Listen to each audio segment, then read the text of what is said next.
Antes de irme a dormir, por casualidad escuché una conversación extraña entre mi nuera y mi hijo. Después de Navidad, tienes que meter a esa vieja gorda en un asilo, ¿me oyes? Pateé la puerta y grité. Antes de que pienses en echarme, deberías ver un video muy especial. Y cuando presioné el botón de reproducir en la televisión, mi nuera se desmayó. Pero antes de continuar, revisa si ya te suscribiste al canal y comparte en los comentarios desde dónde nos estás viendo. Nos encantaría saber hasta dónde llegan nuestras historias de venganza. Me quedé de pie en el porche, con la regadera de hojalata vieja que Javier, mi esposo, me había dejado. Cada vez que la toco, siento el calor de sus manos ásperas, de aquellos días en que aún vivía y regaba las bugambilias fucsias que trepaban por el muro.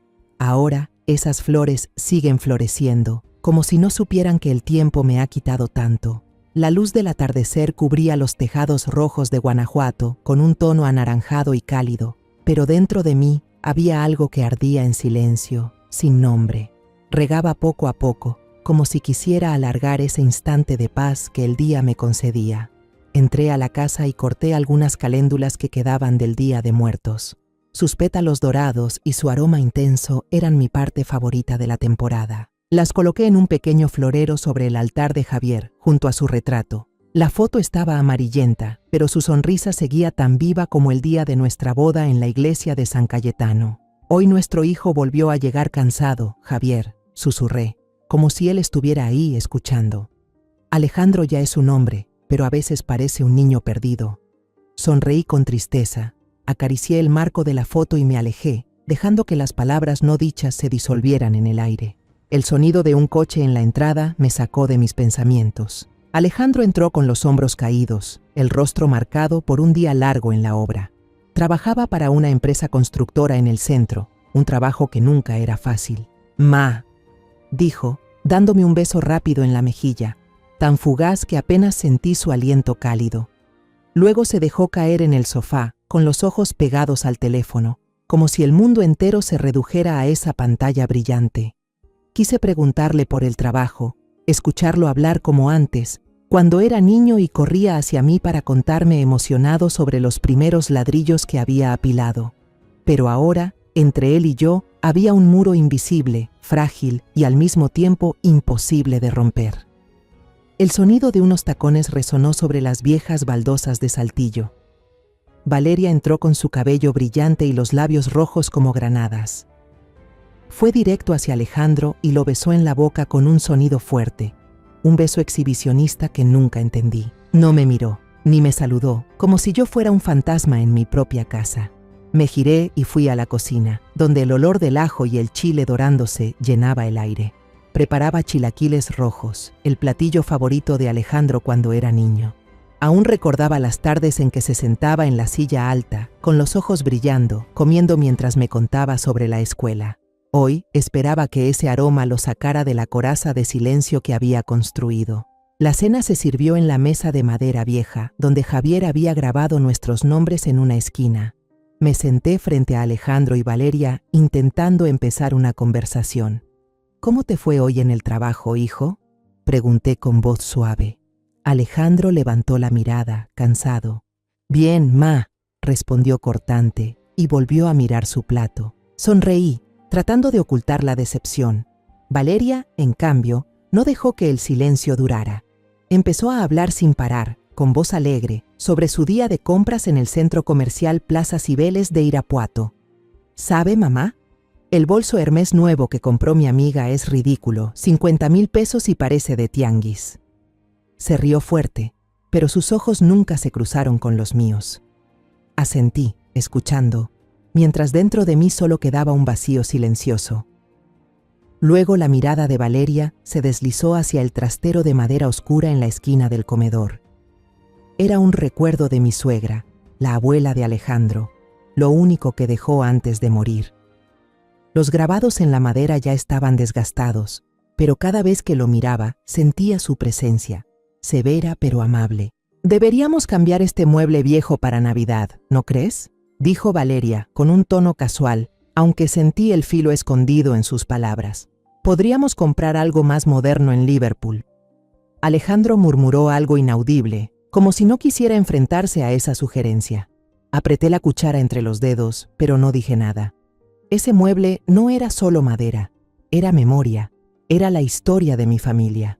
Pero para Valeria, no era más que un trasto viejo, algo que no encajaba en su mundo de brillo y apariencias.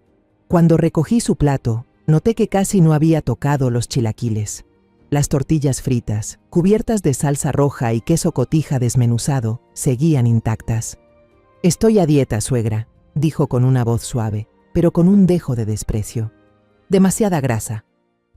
Luego se levantó, fue directo al refrigerador y sacó kale y frutas para prepararse un batido verde. Me quedé allí, con su plato aún en la mano, sintiendo como si me hubieran abofeteado sin tocarme. La comida que preparé con tanto cariño, pensando en mi hijo, fue ignorada como si no tuviera valor.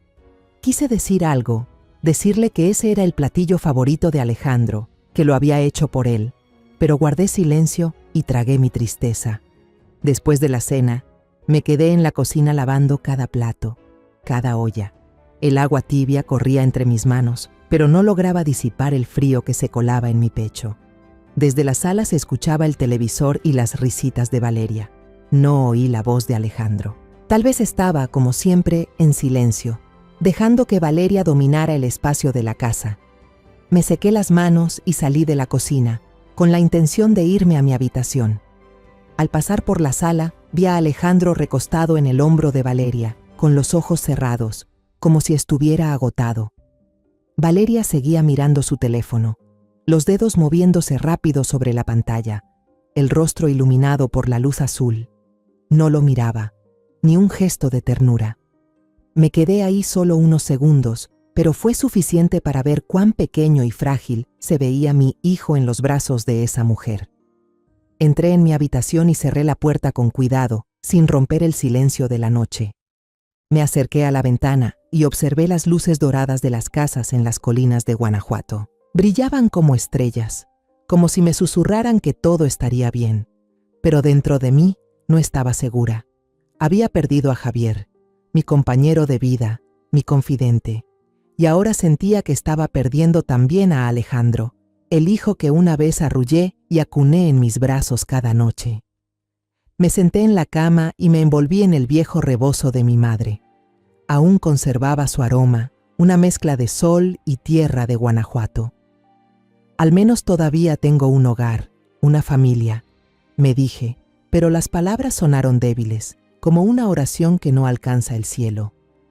Esa noche me quedé mirando por la ventana, hacia las luces doradas que titilaban sobre las colinas de Guanajuato como si fueran estrellas. Intenté cerrar los ojos, intentar dormir, pero el sabor picante de los chilaquiles aún me dejaba una sensación seca en la garganta. Suspiré, me incorporé y decidí bajar a la cocina por un vaso de agua. La casa estaba en silencio, solo el tic-tac del reloj marcaba el paso del tiempo, como si contara los segundos de una vida que ya no sentía como mía. No encendí la luz. Después de tantos años viviendo en esta casa, conozco de memoria cada paso, cada esquina. Mis pies descalzos tocaron el suelo frío de los mosaicos de Saltillo mientras avanzaba por el pasillo, con la mano rozando la pared áspera.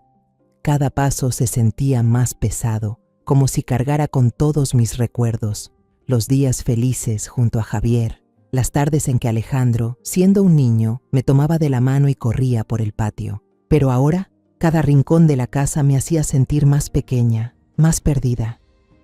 Al acercarme a la sala, una débil franja de luz se filtraba por la puerta entreabierta. Me detuve. Escuché voces, bajas pero claras, cortando el silencio de la noche.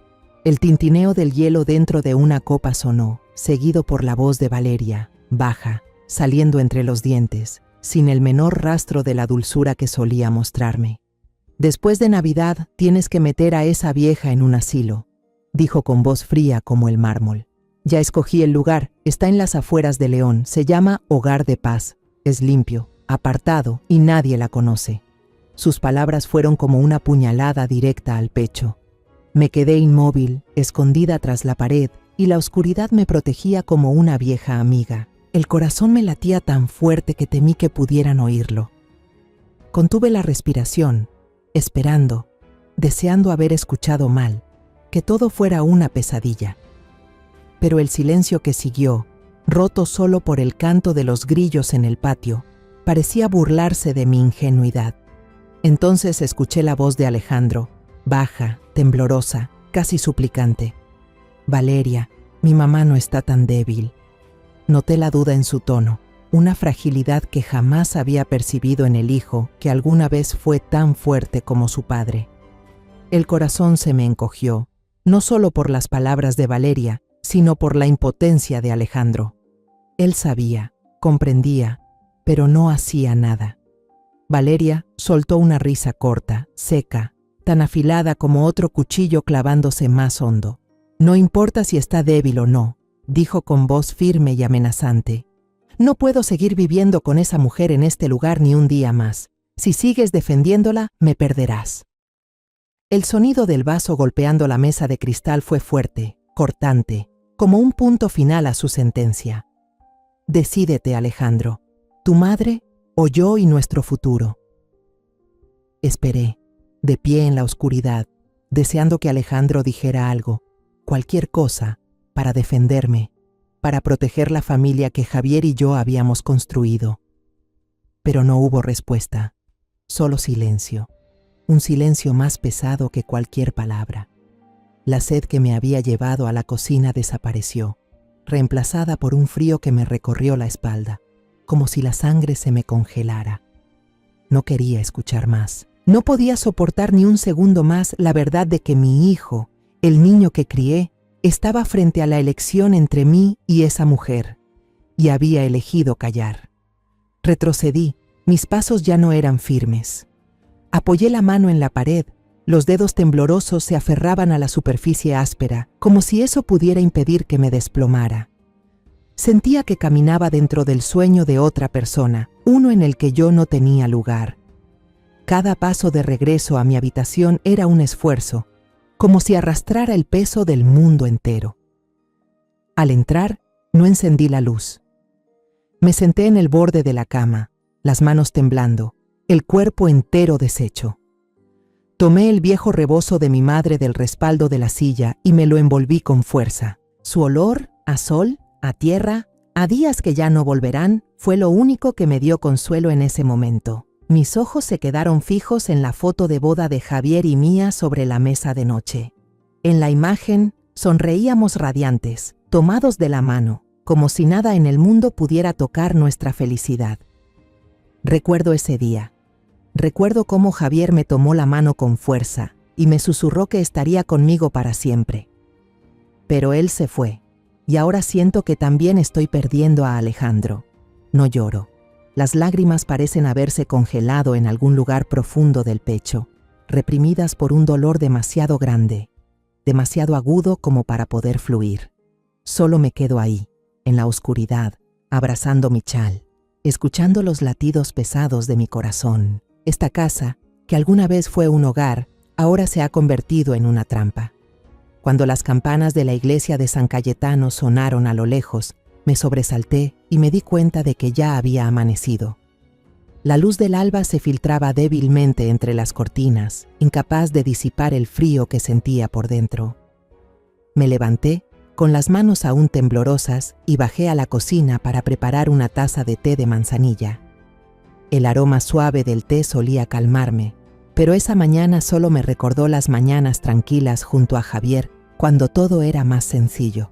Me quedé junto a la estufa, mirando las burbujas que subían en la tetera, intentando ordenar los fragmentos rotos en mi mente. Las palabras de Valeria, el silencio de Alejandro, todo se mezclaba como una pesadilla de la que no podía despertar. Escuché pasos pesados bajando por las escaleras. Alejandro apareció con su chaqueta de trabajo desgastada, el rostro pálido y los ojos evitando los míos.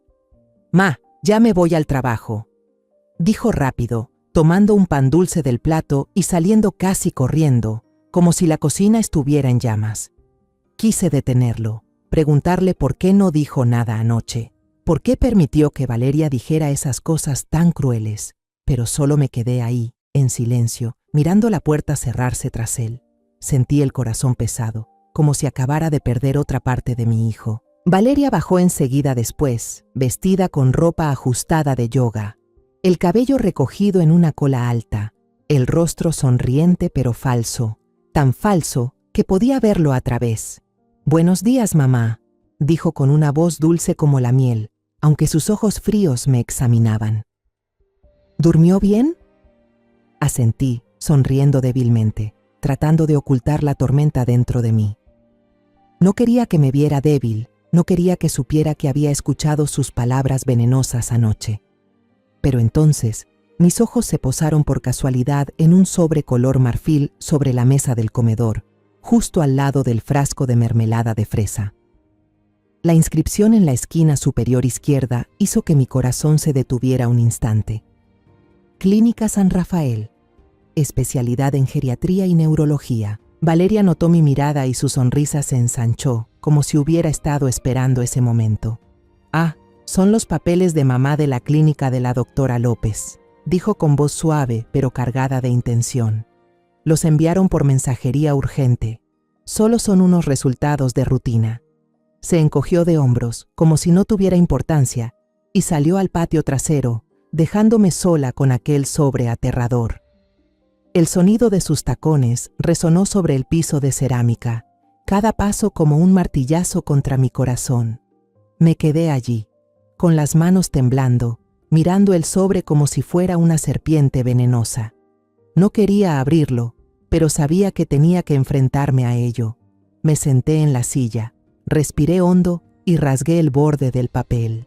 Dentro no había solo una hoja, sino un montón de papeles gruesos, sujetos con cuidado. La primera página era un diagnóstico, con el sello rojo brillante de la clínica. Mi nombre, María Dolores Ramírez, estaba impreso en negritas, como una acusación. La línea de abajo me dejó sin aliento. Deterioro progresivo de la memoria. Lo leí una y otra vez, como si al hacerlo las palabras pudieran desaparecer. Debajo, en el espacio destinado a la firma del paciente, había un garabato torpe, intentando imitar mi firma. Pero lo reconocí al instante como falso. Los trazos temblorosos eran torpes y, sobre todo, la curva de la R estaba completamente mal. Mi firma siempre tiene un pequeño giro al final, ese que Javier solía bromear diciendo que era la marca de María. Pasé a las siguientes páginas y cada línea era como otra puñalada. Las notas médicas estaban escritas con detalle, describiendo síntomas que nunca había tenido. La paciente pierde la orientación con frecuencia, olvida los nombres de sus familiares, presenta signos leves de paranoia. Todas estaban firmadas por alguien llamada doctora Sandra López. Nunca había conocido a esa doctora, nunca había pisado la clínica San Rafael. Pero esos papeles, con su sello rojo y sus palabras frías, intentaban convertir a la verdadera María en una mujer demente, una carga que debía ser enviada lejos de esta casa. Un pensamiento helado me atravesó la mente, como un rayo en medio de una tormenta. Me levanté, caminé rápido al baño y abrí el botiquín. Valeria había ordenado todo con una precisión sospechosa, los frascos alineados con perfección, como si fueran parte de una vitrina. Encontré el frasco de vitaminas para adultos mayores que ella me daba cada mañana. «Tómelas, mamá, le harán bien», solía decir, con una sonrisa dulce que ahora me parecía completamente falsa. Vertí unas cuantas pastillas en la palma de mi mano. Eran comprimidos pequeños, blancos, sin olor, sin sabor especial. Fruncí el ceño, tratando de recordar. Las vitaminas que solía comprarle a don Miguel en la farmacia del centro eran cápsulas amarillas, un poco más grandes, con un leve aroma a hierbas. Estas no eran las mismas.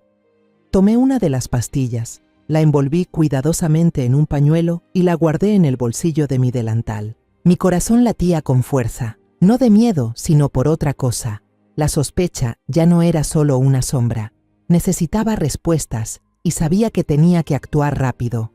Llamé hacia el patio con voz tranquila, como si nada pasara. «Valeria, voy al mercado a comprar unas verduras para el almuerzo, ¿sí?». Ella apenas murmuró algo, sin apartar la vista de su tapete de yoga. Salí de la casa, pero en lugar de ir al mercado Hidalgo, caminé directo a la farmacia La Salud, la de don Miguel, quien conocía a mi familia desde que Alejandro era apenas un niño. Don Miguel estaba detrás del mostrador, las gafas deslizándosele por la nariz, sus manos viejas ordenando medicinas. Al verme, sonrió, pero la sonrisa se desvaneció al notar mi expresión. «María, ¿pasa algo?», preguntó con voz preocupada. Saqué el pañuelo, coloqué la pastilla sobre el mostrador y mentí diciendo que la había encontrado en el bolsillo de un abrigo viejo y no recordaba qué era. Se colocó las gafas, examinó la pastilla y hojeó su libro de farmacología, grueso y con la tapa desgastada. Su rostro se volvió serio, las cejas se fruncieron. Levantó la vista y me miró por encima del marco de las gafas. «Doña María, esto es alprazolam en dosis baja», dijo con voz grave. «Se usa para tratar la ansiedad y ayudar a dormir. Esto, definitivamente, no es una vitamina». La voz de él fue como un golpe final, destrozando todas las dudas que me quedaban. Me quedé allí, con las manos apretando el borde del mostrador, sintiendo que el mundo se venía abajo. Valeria no solo mentía, no solo planeaba mandarme a un asilo, me estaba envenenando, de forma sistemática, para convertirme en un muñeco, en una vieja dementa a los ojos de todos. No fui a casa de inmediato. Mis piernas me llevaron sin pensar por la callejuela que va a la Panadería del Sol, la panadería de Lucía. El olor a pan recién hecho y a canela tibia siempre me consolaba. La pequeña campanilla de la puerta sonó cuando entré. El aroma a canela y azúcar moreno flotaba en el aire, calmando en parte mi pecho apretado. Lucía estaba detrás del mostrador, las mangas remangadas, la cara con motas de harina, amasando una gran masa con manos fuertes. Levantó la mirada, su sonrisa conocida apareció y se apagó al instante al ver mi cara. «¿María? ¿Qué te pasa?», preguntó con voz preocupada. «Pareces haber visto un fantasma». Sin esperar a que respondiera, se limpió las manos con el delantal, salió del mostrador y me arrastró al cuarto pequeño detrás de la tienda, donde las bolsas de harina estaban apiladas y una mesa rústica de madera quedaba sola. Cerró la puerta, como si quisiera levantar un muro entre nosotras y el mundo, y me ofreció un vaso de agua. Estaba frío, pero no lo bebí de inmediato. Solo lo apreté como si fuera lo único que me sostuviera. No pude decir nada. El pecho me oprimía. Temblando, saqué del bolsillo del delantal la hoja del diagnóstico falso y la pastilla envuelta en un papel y las puse sobre la mesa. Lucía frunció el ceño, tomó la hoja, leyó cada línea y volvió a leer, como si no creyera lo que veía. Miró la pastilla, la dio vuelta una y otra vez, y luego alzó la vista hacia mí. Sus ojos amables ahora se entrecerraron y se encendió en ellos una furia. «¡Hija de su madre!», gritó, golpeando la mesa con fuerza. Una nube de harina se alzó como una pequeña tormenta. «¡Esa víbora! ¡Esa arpía!». Nunca había visto a Lucía tan enfadada. Ella, mi amiga de la juventud, la que compartió conmigo los días más duros. Ahora temblaba de rabia por mí. Las lágrimas brotaron, no pude contenerlas. Conté todo, desde los susurros venenosos de Valeria aquella noche, hasta el silencio de Alejandro, y por último la pastilla que don Miguel identificó como alprazolam. Cada palabra desgarraba mi corazón, pero también me permitía soltar el miedo que me había aprisionado.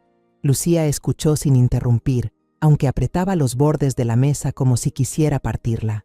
Cuando terminé, se levantó, se acercó y me abrazó. Me apoyé en su hombro y lloré como una niña. Las lágrimas empaparon su delantal manchado de harina. Ella me acarició la espalda con suavidad, sin decir consignas vacías. Lucía no es de esas. Pasados unos minutos, me sostuvo del hombro, me miró a los ojos y su voz se endureció. «Escucha, María. Ahora no es momento de llorar. Llorar es lo que esa víbora quiere que hagas. Ahora es momento de pelear».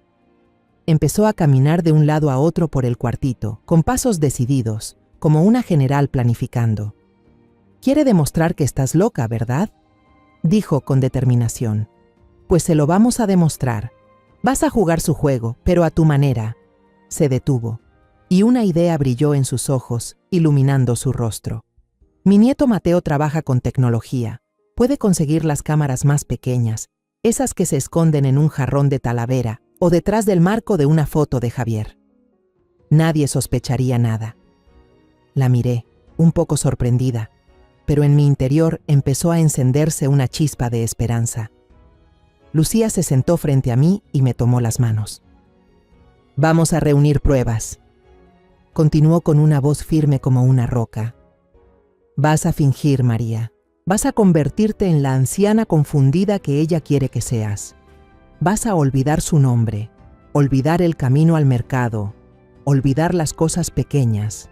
Déjala sentirse segura, déjala bajar la guardia, déjala caer en la trampa que ella misma preparó para ti».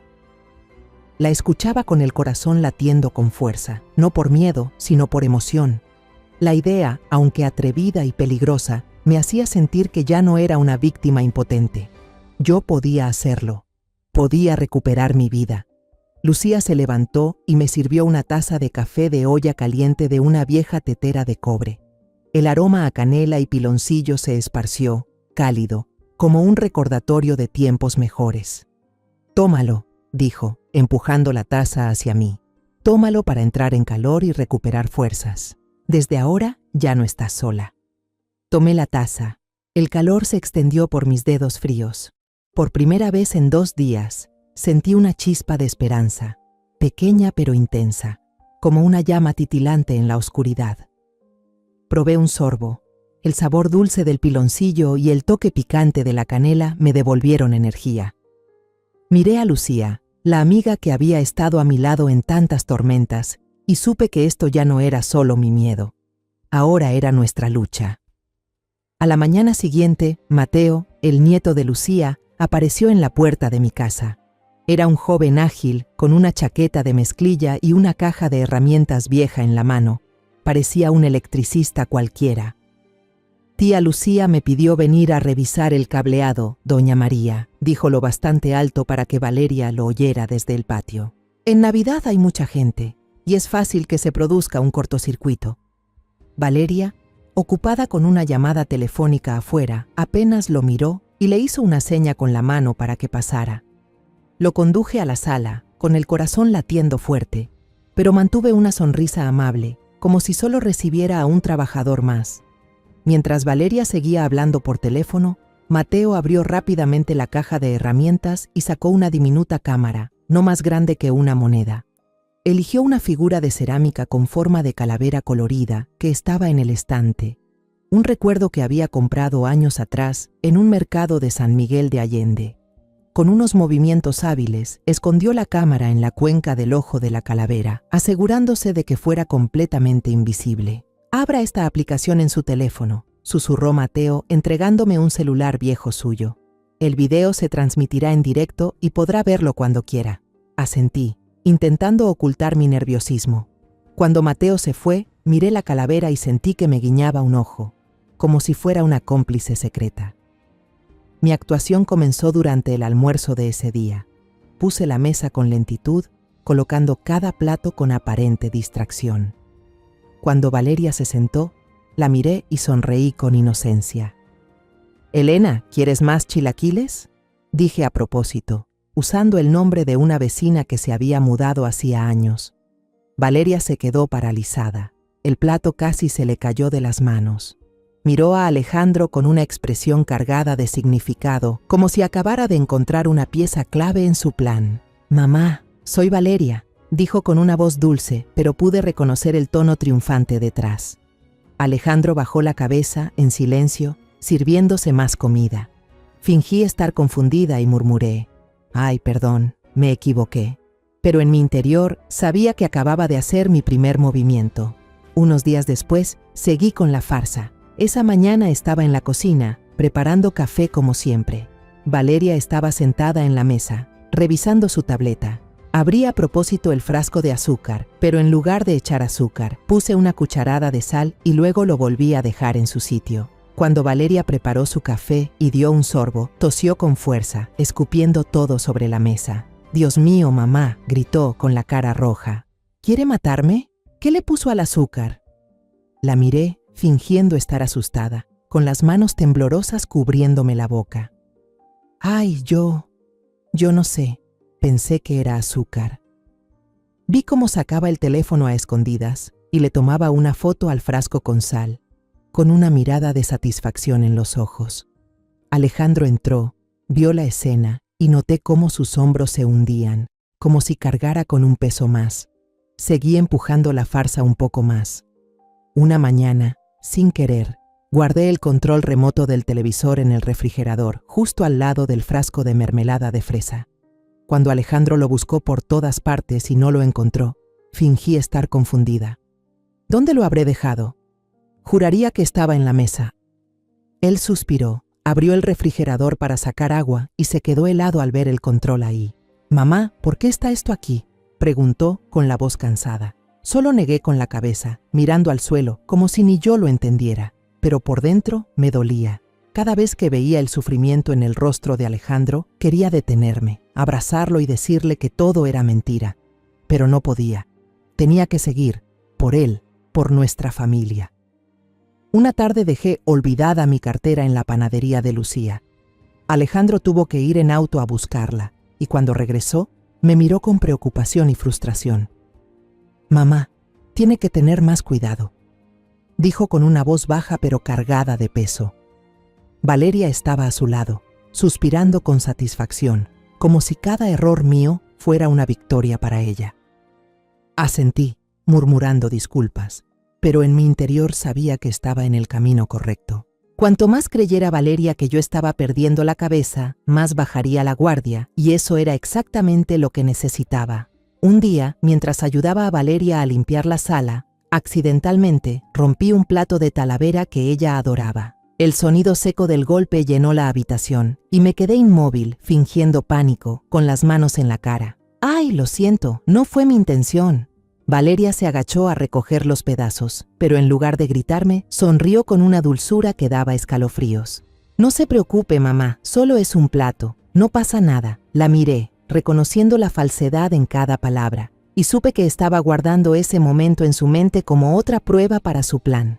Esa noche, al regresar a mi cuarto, abrí la aplicación en el viejo teléfono que Mateo me había dado. El video de la cámara oculta en la estatua de calavera se reprodujo, claro y nítido. Vi a Valeria después de que salí de la sala llamando a alguien. «Hola, Sandra», dijo, con una voz entre preocupada y triunfante. «La situación con mi suegra empeora cada día. Hoy rompió mi plato talavera favorito y además puso sal en el azúcar. De verdad estoy preocupada por ella. Tal vez deberíamos acelerar el trámite». Sentí cómo el corazón se me apretaba. Estaba hablando con la doctora López, la que firmó el diagnóstico falso. El video siguió, y vi a Valeria sola en el sofá, revisando su tableta, ampliando la imagen de una habitación pequeña en un asilo, limpia, vacía, con paredes blancas. Sonrió, una sonrisa fría y satisfecha, como si ya estuviera viendo el futuro que tanto deseaba. Apagué el teléfono y me quedé sentada en la oscuridad, sintiendo como si alguien me estuviera apretando el corazón. Pero ya no tomaba las vitaminas de Valeria. Cada mañana fingía ponerme la pastilla en la boca, pero en realidad la escondía bajo la lengua y luego la escupía en el baño. La lucidez volvió a mí, y con ella, la capacidad de seguir actuando, aunque también me hizo sentir el dolor con más claridad. Cada día tenía que enfrentar la mirada triunfante de Valeria, el silencio dolido de Alejandro, y cada día me repetía que lo hacía por mi hijo, por la familia que Javier y yo habíamos construido. Pero aquel viernes por la noche, cuando el teléfono sonó y la voz apurada de Lucía se escuchó al otro lado, supe que mi papel estaba por entrar en un nuevo acto, más oscuro que los anteriores. «María, estoy cerca de la vieja mina La Valenciana, entregando unos pasteles para una fiesta», susurró Lucía por el teléfono, con una voz baja pero llena de tensión. «¿Adivina a quién acabo de ver?». Se me apretó el pecho, como si ya conociera la respuesta. «¿A quién?», pregunté, tratando de sonar tranquila, aunque mi mano temblaba al sostener el teléfono. «A tu adorada nuerita», respondió Lucía con desprecio. «Está en un bar llamado La Sirena Roja, un sitio que da muy mala espina. No está sola, María. Está riéndose como loca con un tipo más joven, guapo, de esos que viven de las mujeres. Él le tomaba la mano sobre la mesa, como si quisieran que todo el mundo supiera que están juntos». Las palabras de Lucía me golpearon en el pecho. Le di las gracias con voz seca y colgué, sentándome al borde de la cama. Sentía el pecho pesado, no solo por la traición de Valeria hacia mí, sino también hacia Alejandro, el hijo que amaba más que a mi propia vida. Ya sabía que era cruel, que quería meterme en un asilo, pero ahora comprendía que su plan era más profundo. No solo quería quitarme mi casa, sino también destruir la vida de mi hijo. Me quedé allí, en la oscuridad, sintiendo que el mundo se derrumbaba, mientras una furia helada empezaba a hervir dentro de mí, más fuerte que cualquier miedo. El domingo siguiente, nos sentamos todos a la mesa para almorzar, una comida tranquila pero asfixiante. Valeria hablaba sin parar, como siempre, sobre sus planes de compras, sobre unos zapatos que había visto en el centro comercial. Alejandro solo asentía, con la mirada fija en el plato, como si quisiera desaparecer del mundo. Yo me mantenía en mi papel de madre dulce, sirviendo la comida en silencio, pero en mi cabeza no dejaba de repetir las palabras de Lucía. Cuando terminamos de comer, Valeria se levantó diciendo que necesitaba bañarse para salir a ver a una amiga. «Voy a ver a Sofía. Seguro vuelvo tarde», dijo con voz suave, pero yo pude notar la falsedad en ella. Dejó el teléfono cargando en la encimera de la cocina y entró al baño. Enseguida se oyó el sonido del agua corriendo. Me quedé lavando verduras para la cena, tratando de no mirar hacia el teléfono. Pero entonces, la pantalla se encendió y una notificación apareció claramente en la pantalla bloqueada. No fue mi intención leerla, pero las palabras parecían saltar directo a mis ojos, imposibles de ignorar. Remitente, Diego. Mensaje. Mi amor, después de vender la casa tendrás el dinero. Nos iremos a Texas. Te extraño. Mis manos, empapadas de agua, empezaron a temblar. Sentí que la sangre me hervía, pero al mismo tiempo una calma fría se apoderó de mí. Me limpié las manos en el delantal, saqué mi viejo teléfono del bolsillo y con los dedos torpes abrí la cámara y tomé una foto de la pantalla del teléfono de Valeria. La imagen quedó un poco borrosa, pero el mensaje se podía leer perfectamente. Guardé el teléfono justo cuando el ruido del agua se detuvo en el baño. Mi corazón latía con fuerza, como si acabara de cometer un crimen. Volví al fregadero y seguí lavando las verduras, pero en mi cabeza todas las piezas encajaron. El asilo, el diagnóstico falso, las pastillas tranquilizantes y ahora un amante llamado Diego. Valeria no solo quería mandarme al asilo para quedarse con la casa. Ella quería venderla, llevarse todo el dinero y huir con ese hombre. Alejandro, mi hijo, por quien sacrifiqué toda la vida, no era más que una ficha en su plan. Me quedé ahí, con el agua corriendo entre las manos, pero no sentía nada salvo una rabia helada, como el viento invernal que sopla por las calles empedradas de Guanajuato. Pensé en Alejandro, en sus ojos cansados, en la forma en que evitaba mirarme cada vez que Valeria decía algo cruel. Él sabía, estoy segura de que lo sabía, que ella no era buena, pero era demasiado débil, demasiado enredado en la red que Valeria había tejido. Quería correr hacia él, sacudirlo, gritarle que lo estaban engañando, que la mujer que amaba no solo me traicionaba a mí, sino que lo traicionaba a él también. Pero no pude. Mi obra no había terminado. Necesitaba más pruebas, más tiempo, para asegurarme de que cuando diera el golpe final a Valeria no le quedara salida. Esa noche, cuando Valeria volvió, sonreía como si no pasara nada. Me contó, con naturalidad, sobre el encuentro con Sofía y otras historias sin importancia. Me senté frente a ella. Asentí, sonreí, pero por dentro solo quería gritar, exponerla allí mismo. Alejandro se sentó a su lado, silencioso como una sombra, y me dolía su debilidad. Pero ya no era una vieja frágil que se defendía, era una madre traicionada, y mi rabia no era solo contra Valeria, también era por el amor que siento por mi hijo.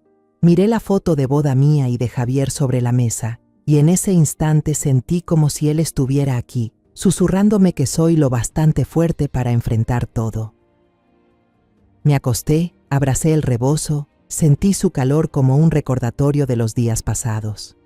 Mi obra estaba por llegar a su fin, y yo sería la que escribiría el guión del acto final. Se acercaba la Navidad, y sentí que sería el escenario final de la obra que había interpretado estas últimas semanas. La casa estaba engalanada para la Nochebuena. Cintas de luces parpadeantes colgaban en la sala, dando una luz dorada y cálida, pero para mí no eran más que utilería en un escenario a punto de derrumbarse. Valeria había puesto un árbol grande en la esquina. El olor del pino artificial me golpeó, recordándome aquellas navidades de antes, cuando Javier cortaba un árbol de verdad y Alejandro saltaba de alegría. Ahora, ese árbol solo me hacía sentir extraña, como la misma casa que una vez llamé hogar. Valeria invitó a un par de matrimonios amigos a la fiesta, gente adinerada con ropa brillante y sonrisas relucientes. Cuando me presentó, con voz dulce pero llena de segundas intenciones. Esta es mi suegra, la señora María. Últimamente su salud no anda muy bien. Vi las miradas compasivas pasar sobre mí, como si yo fuera un objeto frágil a punto de desecharse. Sonreí, asentí, hice el papel de la anciana amable, un poco desorientada, pero por dentro contaba los segundos hasta el momento decisivo. Llevaba puesto el vestido de terciopelo color vino que Javier me había regalado en una Navidad de hace muchos años. El vestido aún me quedaba bien, se ajustaba a mi cuerpo como una especie de armadura invisible. Cuando me lo pongo, siento que Javier está conmigo, susurrándome que soy lo bastante fuerte para enfrentarme a todo. Entré a la sala, pasando la mano suavemente por el trastero de mi suegra, ese mueble que guarda los recuerdos de mi familia. Valeria alguna vez quiso reemplazarlo por algo más moderno, pero hoy seguía allí, firme, como mi propia determinación. La cena transcurría entre risas y conversaciones de los invitados, pero para mí, el ambiente alrededor de la mesa era asfixiante. Valeria presumía ante una amiga, con un tono lo bastante alto como para que yo la oyera. Pobrecita, mi suegra últimamente olvida muchas cosas. Una vez incluso olvidó el nombre de Alejandro. El doctor López nos dijo que debemos estar preparados para cualquier cosa. Me quedé sentada, apretando con fuerza la servilleta, fingiendo no escuchar, pero cada palabra suya era una puñalada en el pecho. Alejandro estaba a mi lado, sirviéndome comida en el plato en silencio, pero no se atrevía a mirarme a los ojos, ni tampoco a mirar a su esposa. Se veía más delgado, con las ojeras marcadas, como la sombra de lo que alguna vez fue. Quise tomarle la mano, decirle que lo sabía todo, que estaba luchando por él, pero solo sonreí, siguiendo con mi actuación. Cuando todos terminaron el plato principal y esperaban el pastel de 3 leches, Valeria se levantó, alzó su copa de vino y sonrió con la perfección de una actriz profesional.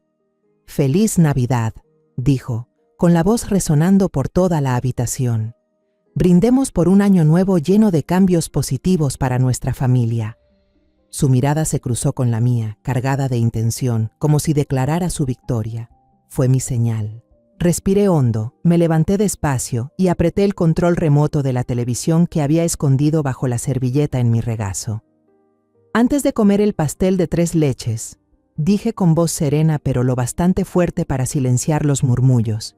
Quiero que todos vean un video muy especial, un pequeño regalo de Navidad que preparé. Todas las miradas se volvieron hacia mí, sorprendidas. Valeria frunció el ceño, un destello de incomodidad cruzó sus ojos. Alejandro me miró, preocupado, pero no dijo nada.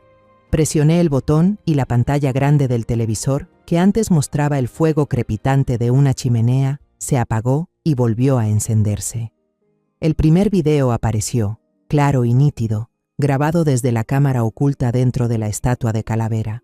La voz fría de Valeria llenó el silencio de la sala. «Asegúrate de encerrar a esa vieja en el asilo. Ya lo he dicho demasiadas veces».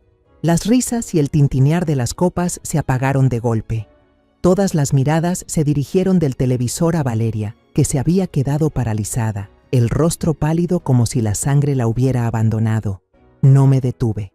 Presioné el siguiente botón y en la pantalla apareció la foto que tomé del mensaje de Diego. «Mi amor, cuando vendamos la casa, tendrás el dinero. Nos iremos a Texas». Un suave ay escapó de una de las invitadas, rompiendo el silencio. Continué, mostrando la imagen del documento médico con el diagnóstico, deterioro de la memoria progresivo y la firma falsificada. Las palabras frías, los sellos rojos, todo aparecía nítido en la pantalla, como una acusación imposible de negar. Por último, proyecté el video que Mateo había grabado en secreto a pedido de Lucía. Las imágenes eran borrosas y temblorosas, pero bastaban para ver a Valeria abrazando a un hombre desconocido, besándose apasionadamente en la oscuridad fuera del bar La Sirena Roja. La habitación quedó congelada. Nadie dijo una palabra, solo se escuchaba la respiración entrecortada de Valeria, como si luchara por encontrar aire para seguir viva. «¡Detente! ¡Detente ahora mismo!», gritó Valeria, despertando del shock. Corrió hacia mí, tratando de arrancarme el control remoto, pero en su pánico, el tacón alto se le enganchó en la alfombra persa y cayó de bruces al suelo. El golpe resonó, como un punto final para su teatro. Apagué la televisión, dejando que el silencio llenara la habitación. Miré a Valeria, tirada en el piso, con el rostro torcido por el miedo y la rabia. Luego a Alejandro, que permanecía inmóvil, como una estatua de piedra. Mi voz seguía tranquila, pero firme, templada por todo el dolor de los últimos meses. Esta casa, Valeria, sigue a nombre mío y de mi difunto esposo, y según su testamento, soy la única con derecho a decidir si se vende o no. Si alguien aquí piensa echarme, será esa persona quien se vaya primero. Hablé despacio, cada palabra cayendo como un martillazo en el aire pesado. Valeria me miró con ojos desorbitados, sin poder decir una sola palabra. Los invitados empezaron a incomodarse. Algunos se levantaron, murmuraron disculpas y se marcharon. Me quedé ahí, con mi vestido de terciopelo rojo, sintiendo como si Javier estuviera a mi lado, tomándome la mano, dándome fuerza. En poco tiempo, el salón quedó solo con nosotros tres. Ese silencio era más denso que cualquier grito, como una niebla espesa que oprimía el pecho. No dije nada más. Simplemente caminé hacia mi habitación. Cerré la puerta detrás de mí, me senté al borde de la cama y abracé mi rebozo, sintiendo su calor como la única caricia que me quedaba. Había hecho lo que debía, había revelado la verdad. Lo que siguiera ahora dependía de Alejandro. Pero en el fondo no sabía si mi hijo tendría la fuerza para enfrentar lo que acababa de pasar. Me quedé ahí, en la oscuridad, escuchando los sonidos del exterior. Primero fueron los sollozos de Valeria, esos llantos teatrales, como si intentara recuperar la compasión de quien aún quedara. Pero pronto, sus lágrimas se convirtieron en gritos. Su voz se volvió aguda, llena de rabia. «Todo es culpa de ella», chilló, su tono resonando por las paredes. «Esa vieja bruja me tendió una trampa. ¿Lo ves, Alejandro? Lo hizo todo a propósito para destruirnos». Sentí que el corazón se me apretaba. No por sus insultos, ya estaba acostumbrada a su veneno, sino porque sabía que Alejandro estaba ahí, escuchando cada palabra, y no sabía cómo reaccionaría. Entonces oí la voz de Alejandro. Por primera vez en meses, no sonaba débil ni temerosa como la de un niño asustado. Era grave, fría y llena de dolor. «Basta, Valeria», lo escuché decir, con voz temblorosa pero decidida. «No digas una palabra más». No alcancé a oír lo que vino después, pero el quiebre en su voz me atravesó el alma. No era solo enojo, era dolor. Dolor por la traición, por haberme dejado luchar sola mientras él callaba. La pelea continuó, como una tormenta interminable. Escuché muebles moverse, vidrio rompiéndose, quizás una copa de vino lanzada por Valeria en su rabia. «¡Eres un cobarde!», gritó ella, con voz chillona, llena de desprecio. «Un inútil que vive a la sombra de su madre. Si no fuera por ella, yo no estaría atrapada en esta casa miserable». Cada palabra era una flecha envenenada, pero ya no me dolían por mí. Me dolían por Alejandro, por mi hijo, que ahora estaba siendo desgarrado entre el amor ciego y la verdad cruel. Al final, escuché el sonido de una maleta arrastrándose por el suelo. Se oyó el armario abrirse, luego el ruido de cosas arrojadas dentro de la maleta con furia, el roce de la tela, el cierre que se subía con fuerza. Esperé, deseando oír a Alejandro detenerla, pero no pasó. Solo hubo silencio de su parte, un silencio firme, como si ya hubiera tomado una decisión definitiva. Una hora después, la puerta principal se abrió y se cerró de golpe, haciendo eco por toda la casa vacía. Sonó como un punto final, el cierre de un capítulo doloroso en nuestras vidas. No salí. Me quedé ahí, en la oscuridad, abrazando mi chal, escuchando el silencio. No era el silencio pacífico de las noches de Navidad de antes, cuando Javier aún vivía, cuando Alejandro era un niño y toda la familia se reunía junto al árbol. Era el silencio de una tormenta que acababa de pasar, dejando ruinas detrás. No sé cuánto tiempo me quedé sentada en esa habitación, pero cuando la primera luz del amanecer se filtró por las cortinas, ya era de día. La Nochebuena había pasado, dejando un día gris y frío, como si el mismo Guanajuato compartiera mi estado de ánimo. Abrí la puerta, salí, y la escena frente a mí me apretó el corazón. La sala estaba hecha un desastre. Copas de vino a medio beber tiradas en la mesa, luces navideñas caídas por el suelo y una silla volteada, como rastro de la tormenta de la noche anterior. El pastel tres leches seguía en la mesa, cubierto de una capa de crema blanca y suave, pero se veía fuera de lugar, como un recordatorio de una celebración que terminó en ruinas. Entré a la cocina y ahí encontré a Alejandro. Estaba solo, con la cabeza apoyada sobre la mesa, los brazos colgando sin fuerza. A su lado, la tableta de Valeria seguía encendida, mostrando un correo de confirmación de boletos de avión de ida a Houston, Texas, para 2 personas, Valeria Fuentes y Diego Arias. Me quedé inmóvil, mirando esas palabras, como si fueran la prueba final de una traición que había presentido desde hace mucho. Pero al mirar a Alejandro, no sentí alivio, solo un dolor profundo, no por mí, sino por mi hijo, que estaba sufriendo una ruptura que yo no pude evitar. Levantó la cabeza al oír mis pasos. Tenía los ojos enrojecidos, hinchados, como si hubiera llorado toda la noche.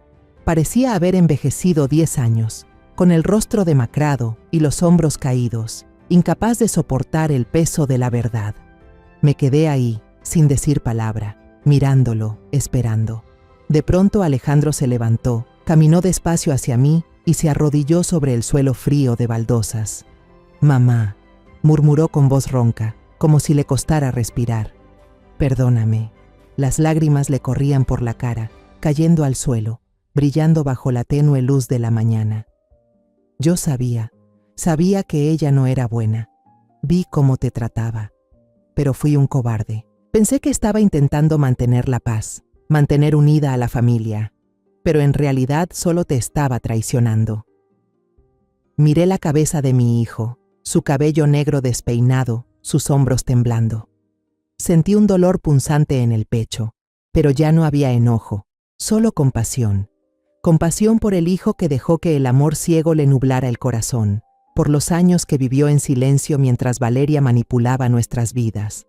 Tomó mis manos, endurecidas por los años de trabajo en la obra, y repitió: «Perdóname, mamá». Su voz se quebró, como la de un niño perdido que por fin encuentra el camino de regreso a casa. No lo levanté de inmediato. Lo dejé arrodillado allí, frente a sus propios errores, para que sintiera el peso del silencio que había elegido.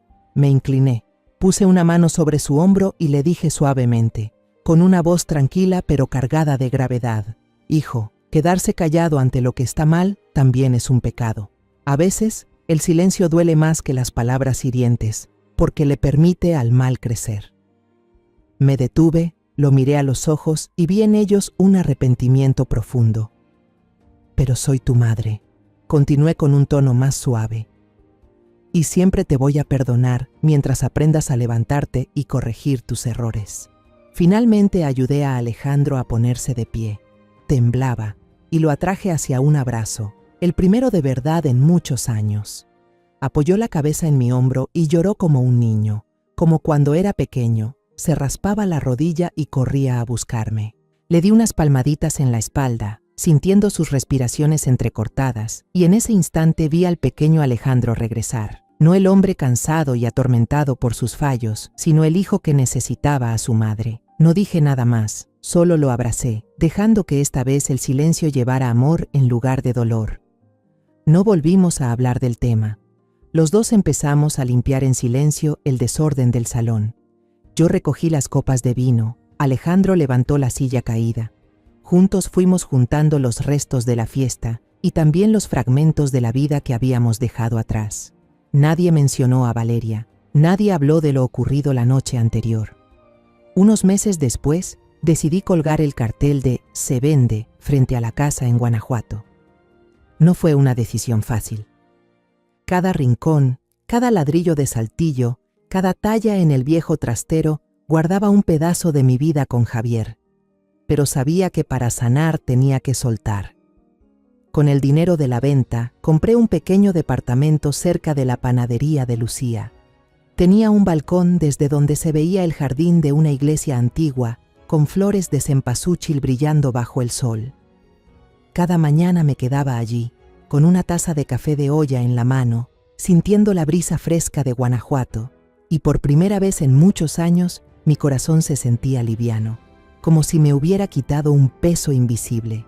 No elegí jubilarme, aunque a mis 62 años muchos lo harían. En cambio, usé parte de mis ahorros para alquilar una habitación vacía en el centro comunitario del barrio. Pinté las paredes yo misma, compré mesas y sillas usadas en el tianguis y llevé una pila de libros viejos. Abrí una clase gratuita para enseñar a leer, escribir y hacer cuentas a los niños pobres del vecindario. La llamé Escuela Esperanza. Ese nombre no era solo para los niños, sino también para mí. Cada día, sus risas y sus intentos por pronunciar las palabras llenaban el pequeño salón, y también mi corazón. Veía sus ojos brillantes y me reconocía en ellos. Alguien que estuvo perdida, pero que había encontrado de nuevo la luz. Alejandro no vivía conmigo. Rentó un cuarto pequeño cerca de la obra donde trabajaba, y se esforzaba más que nunca. Lo veía intentar, no solo por ganarse la vida, sino por reencontrarse consigo mismo. Cada domingo venía a verme, sin regalos ni palabras adornadas, solo con historias simples sobre su trabajo, sus nuevos amigos, las cosas que iba aprendiendo. Yo no le preguntaba por Valeria, y él tampoco la mencionaba, pero sabía que en su silencio había un proceso lento, una sanación que avanzaba paso a paso. Una tarde de domingo, mientras estábamos acomodando una pila de libros en la Escuela Esperanza, Alejandro se detuvo de pronto. Me miró, y sus ojos, que antes estaban vacíos, brillaron con un poco de determinación. Luego se acercó y me abrazó fuerte, un abrazo cálido, firme, como si intentara transmitirme todo lo que sentía. «Mamá», dijo con voz grave pero segura, «estoy aprendiendo de nuevo a ser el hombre que tú me enseñaste a ser. No necesito a nadie más, solo a mí mismo y a ti». Sonreí sintiendo una calidez real, no fingida, por primera vez después de tantos años fríos. Le acaricié suavemente el cabello, ahora salpicado de algunas canas, y no dije nada, solo dejé que ese momento durara. Miré por la ventana, donde los niños jugaban en el patio de la iglesia, y sus risas sonaban como notas de una melodía. Pensé en mi propio camino, en las noches en que me sentaba en la oscuridad abrazando mi rebozo, temiendo perderlo todo. Pensé en Valeria, en su plan cruel, en cómo intentó hacerme pasar por una anciana loca. Escuché por ahí, de un conocido, que ella estaba teniendo problemas en Texas, que Diego la había dejado después de gastarse todo el dinero que se llevó, pero esa historia ya no me importaba. No me daba alegría ni tristeza. Era solo una pieza del pasado, ahora lejana. Volví a mirar a Alejandro. Lo vi acomodando los libros en el estante con cuidado, como si cada uno fuera un ladrillo para reconstruir su vida. Me acerqué, le puse la mano en el hombro y le dije con voz tranquila: «Hijo, Dios no castiga a los malos de inmediato. Les deja vivir lo suficiente para que se den cuenta de todo lo que han perdido». Él asintió, sin decir nada, pero supe que entendía. No necesitábamos hablar más. La verdad ya había salido a la luz y ahora estábamos construyendo juntos un nuevo futuro, no desde los escombros, sino desde las semillas de la esperanza. Ahora, mientras escribo estas líneas, ya no siento rencor hacia Valeria. En cambio, le tengo una especie de gratitud extraña, porque gracias a ella recordé que una madre puede soportar todo, sacrificarlo todo, pero jamás permitirá que alguien toque su dignidad. Gracias a ella, recuperé a Alejandro, no como al niño que necesitaba mi protección, sino como al hombre que aprendía a mantenerse en pie. Y gracias a ella encontré la Escuela Esperanza, un lugar donde puedo llevar luz a los niños, del mismo modo en que encontré la luz dentro de mí. Me levanté, salí al balcón y miré el atardecer cayendo sobre los techos rojos de Guanajuato. Lucía gritó desde la panadería: «María, el café de olla ya está listo, baja». Sonreí, me puse el rebozo sobre los hombros y bajé a la calle. Si estás escuchando mi historia, recuerda estas palabras de una vieja que ha pasado por muchas tormentas. Nunca subestimes el silencio de una madre. En ese silencio puede estar formándose una tormenta. La historia que acabas de escuchar ha cambiado nombres y lugares para proteger la identidad de las personas involucradas. No la contamos para juzgar, sino con la esperanza de que alguien escuche y se detenga a reflexionar. ¿Cuántas madres sufren en silencio dentro de su propio hogar? De verdad me pregunto, si tú estuvieras en mi lugar, ¿qué harías? ¿Elegirías callar para mantener la paz o te atreverías a enfrentarlo todo para recuperar tu voz? Quiero saber tu opinión, porque cada historia puede ser una vela que ilumine el camino de alguien más. Dios siempre bendice, y estoy segura de que el valor nos llevará a días mejores. Por ahora, en la pantalla final dejaré 2 de las historias más queridas del canal. Estoy segura de que te sorprenderán. Gracias por quedarte conmigo hasta este momento.